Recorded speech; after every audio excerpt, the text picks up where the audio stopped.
We've been told for generations that the small town is dying. Not so with Bluffton. Happy Friday! Here in Bluffton, that sense of community is really important to me, and it's very warm. I like that. The worst thing about living in Bluffton, Ohio is getting on with the times. Mennonites came to North America in the late 1600s for land and religious freedom.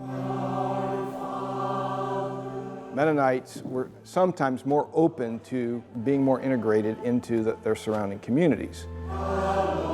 First Mennonite is the most socially progressive Christian church in Bluffton.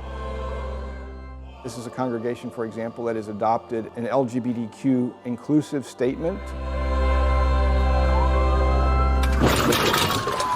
This morning, a Bluffton police officer was killed in the line of duty.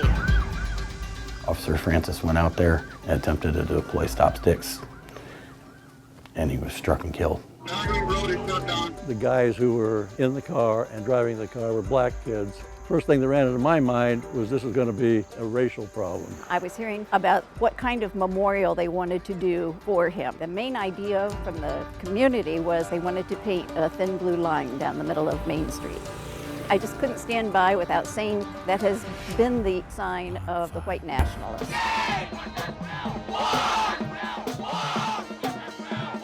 Welcome, Pirate fans.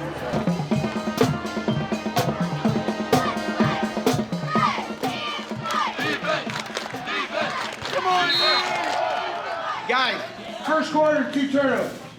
Can't have that. Can't have that. Most of our income was coming from sales to the big box stores. When the housing crash came, you were left with thousands of plants that they would not take as an obligation. Because we lived in such a helpful, small community, we survived. In a town this size, there's no place to hide. Everywhere you go, you see someone you know. I retired from the U.S. Postal Service as postmaster here in Bluffton, Ohio. A lot of people supported me as postmaster. As a carrier, I encountered some instances where here's this black guy coming in, oh my, they're taking over. In Bluffton, there are 2 degrees of separation. If you don't know someone, you know someone who knows that person.